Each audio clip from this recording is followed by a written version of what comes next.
Black Phone 2 picks up years after the events of the first movie, but instead of being just another horror sequel, it feels more like a story about healing, guilt, and the past we carry with us. It's been 4 years since Finney Blake killed the grabber. He and his sister Gwen have grown up, but both of them still live with the emotional scars of what happened. The story begins when Gwen starts having strange dreams again, the same kind her mother once had, showing murders that took place decades earlier at a place called Alpine Lake Camp. This opening sets up the movie's biggest theme, the inescapability of the past. These dreams pull Gwen, Finney, and their friend Ernesto, the brother of Finney's late friend Robin, into another dark mystery. When Gwen's dreams become too real to ignore, she convinces Finney and Ernesto to travel to Alpine Lake Camp, the same camp their mother once worked at as a teenager. The camp feels like the perfect horror setting, isolated, snow-covered, and surrounded by woods. When a sudden blizzard hits, they're trapped there with a few other people: the camp supervisor Armando, his niece Mustang, and 2 workers, Kenneth and Barbara. What starts as an investigation quickly becomes something more supernatural. Gwen's dreams begin to blend with reality, and Finney soon finds himself haunted by a voice he thought he'd never hear again: the grabber. Here we see the cycle of trauma and generational pain. Gwen inherits her mother's ability to see visions, but also her suffering.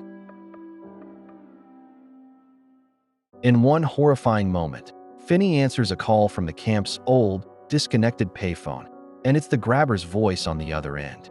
He's calling from beyond the grave, angry and vengeful. He blames Finney for what happened, for killing him, and for forcing him to kill his own brother. It's a powerful moment because it flips the roles from the first film. Back then, Finney received calls from victims. Now he's getting one from the killer. The black phone, or in this case, the payphone, becomes a symbol of how trauma follows us. Even after the grabber's death, his spirit still looms over Finney's life. This explores guilt. Even though Finney was the victim, the grabber's ghost represents the guilt that survivors often feel after living through trauma. He's not just a ghost. He's the embodiment of everything Finney hasn't processed yet. After the call, Gwen is attacked in her dream by the grabber. Her body shows real injuries when she wakes up, proving that the dreams are no longer just in her head. The group hides in the chapel, trying to understand what's happening. Armando tells them the only way to stop the grabber's power is to find the bodies of his past victims buried near the lake. They begin to piece things together and realize that Armando, Hope, and the grabber all knew each other when they were younger, and that the mystery runs deeper than they thought. Here, the story focuses on faith versus fear. The chapel becomes a symbol of hope and protection, but also of hypocrisy, because evil once lived here too. The movie questions how faith can survive when darkness seems to win, and how belief can be both a weapon and a shield. The group realizes that the grabber's presence isn't just haunting Gwen's dreams. It's connected to something unfinished. They discover that the bodies of the grabber's earlier victims are buried beneath the frozen Lake Meru, and that until the boys are found and properly laid to rest, his spirit will remain strong. The movie becomes part mystery, part spiritual journey. It's not just about finding the bodies. It's about giving peace to the lost and confronting the truth about what happened decades ago. During another dream, Gwen faces the grabber again. This time, he tells her the truth. Her mother didn't die by suicide. He killed her. She knew him, and so did Armando, the camp's current supervisor. This revelation completely changes the story. It shows that Gwen's connection to the grabber isn't random, it's personal. The same man who terrorized her family as a child was responsible for her mother's death. Gwen learns that her family's pain was built on a lie, and that uncovering the truth is the only way to heal. The grabber represents not just a killer, but the hidden rot beneath their family's past. Gwen finally confronts Finney and their father about how they've been coping. They've both tried to drown their trauma instead of facing it.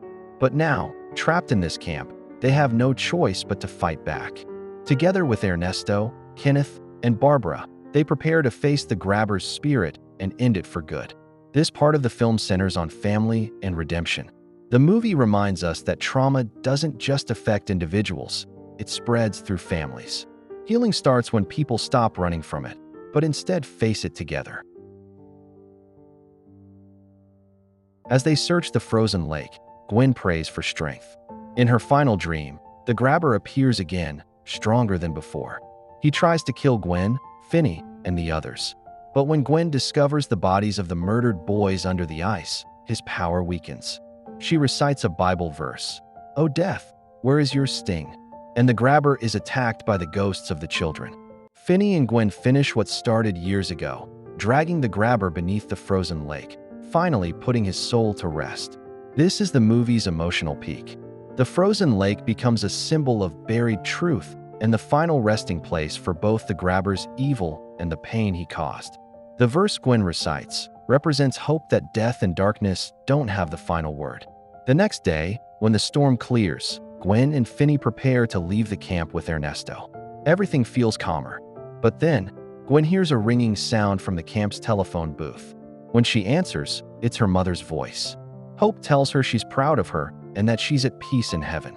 She also tells Gwen to tell Finney that she loves him. It's a touching ending. The phone, which once connected the living to vengeful spirits, now connects them to love and closure. It shows how far they've come, from fear and death in the first film to healing and peace in the second. Black Phone 2 is a continuation of a story about survival and healing. The first film was about fear and learning to fight back. This one is about understanding that some battles never truly end until we face the pain they left behind. For Gwen and Finney, this trip to Alpine Lake Camp wasn't only about defeating the grabber again. It was about freeing themselves, their family, and the victims he left behind. And in the end, when that final phone call comes from heaven, it ties everything together: the fear, the faith, and the family. And that's what Black Phone 2 is really about: finding peace after pain.